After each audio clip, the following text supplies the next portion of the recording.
I'm Linda Greenberg with Linda Greenberg Landscape and Designs. We're in historic Charleston. We're here at this amazing circa 1820 home, and me and my team just completely renovated this project so it can be a showcase garden for this year's Charleston Symphony garden tour and home tour actually as well. So behind me, this area here was coming off of a formal living room in, of course, a grand manner. So this had to be spectacular. So this used to be just old sod, and it just was very tired and dated looking.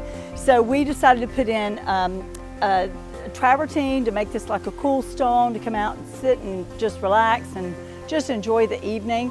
And behind me here, I wanted to have a focal point in between the two doors, which is, this is a pom-pom juniper, which is like kind of unusual. It's like art in the garden. And then I just flanked it with some ornamentals and boxwoods. Most of this garden has boxwoods in it that connects all the entire garden spaces. There's probably 300 varieties of plants in here, and I wanted to have a nice little outline of boxwood parterres, basically. We have this beautiful space over here, so I wanted to kind of add some color to the herb garden space. And so I added some flowers, everything from the rosemary to English thyme, Italian oregano, and other things. And of course, the client liked tomatoes, so we threw a tomato in there as well. And we've got some forms, and I put in a clematis and a fragrant cloud roses, and they're great forms. And so whenever they come out, there'll be a multitude of colors. You'll have the fragrance of the rose and the color of the rose, which is like an orangey mango color. And then of course the clematis, which is a purple color, so the contrast is fabulous. And then because of the contrast, I also wanted to bring in some salvia, which is like the blue, and this is the rock and blue salvia that I used, and some pentas, because we wanted to attract some pollinators. And then if you go to the left over here, this is the entry from this main home, which is obviously a very formal area. And she already had an established palm tree, so I just added simple elegance by the front door with a boxwood parterre and knockout roses in this area. So when you come around, it's going to be a pop of red color. We just wanted a grand entrance, so we flanked these doors, these wonderful 8-foot doors, with these just simple cast iron egg and crate planters, and we put some cherry boxwoods along with some coloring flowers that spills out of there. There would be a pop of color that would connect you to the next space. So come with me if I show you the rest of the garden. We wanted to add something that would lead your eye out to this wonderful space here, which is the water feature, and it's flanked on both sides with these large urns that are Italian urns, and we filled them with like thrillers, fillers, and spillers of some of her favorite colors. So whenever I arrived, this garden had this water fountain here, but it was the water was only coming up about a foot, so I thought it needed to have a more impactful sound. So I raised the post, and we have water about 4 feet tall, so that you can see from the road view all the way back. So it's a beautiful access that will pick up on the Canary Island date palm that's in the very back of the garden that I would consider like a Monet in a garden. It's just absolutely extraordinary specimen. So we refurbished this, and we added a white waterproof instead of the dark, just to make this kind of pop a little bit more, and it would actually connect the space again with the travertine. And then behind this, we also did the boxwood parterre, and she had these wonderful Japanese maples that were already mature, and we just cleaned these up. They really needed a lot of love, so we went to town and hand pruned and trimmed and lifted the canopy on that.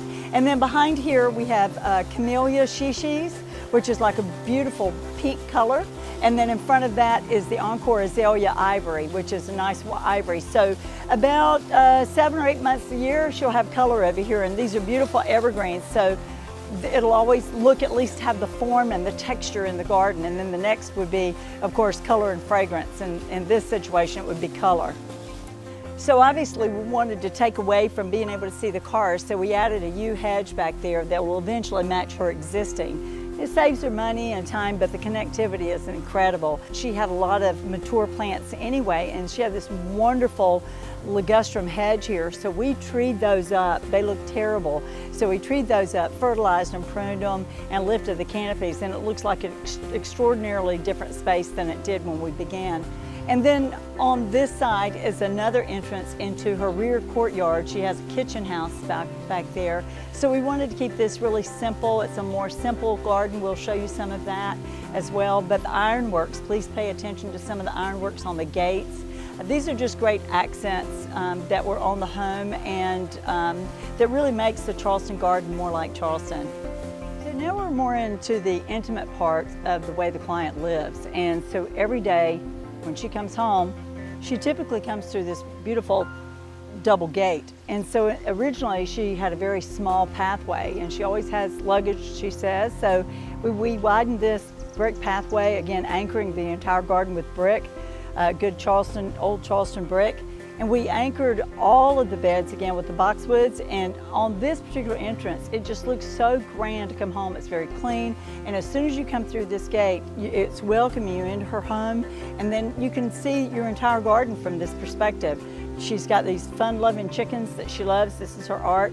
So this is kind of fun. It makes a little happy in such a beautiful space, and an amazing space actually.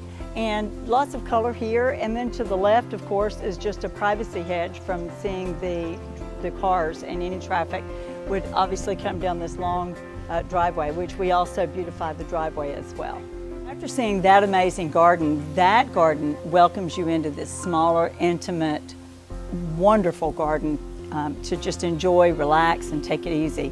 This is in the cottage garden, and so in this garden we filled it with a lot of her favorite flowers, which are the camellias, the azaleas. She likes ferns, and lots of the yews, and of course you've got to have a water fountain that gives you a little noise back here as well. And then this backs up. This is typical Charleston, downtown Charleston. This backs up to a neighboring home, so we wanted to add some delineation, so we added these beautiful urns that's on top of the brick columns. And then just to give her a little more privacy between her and her neighbor, we added this crepe myrtle that was just the perfect size for that space. So now we're in the cottage garden. It's fabulous, and so we decided to just repaint her existing iron furniture, add a few cushions that add some color, and of course you got to have some accent plants like the boxwoods that will anchor these spaces. We did a beautiful boxwoods that are in topiary form, that are unique. They cost a little bit more money, but it takes a lot more time for those to grow. And they're truly like art in the garden. And we put, again, a lot of her favorite flowers, which are the camellias, because this is going to be the space that she relaxes in, this great shade area under the live oak tree that's Charleston's known for, their historic legend oak trees. And then she'll eat and drink and relax in this area probably every night that she's in town.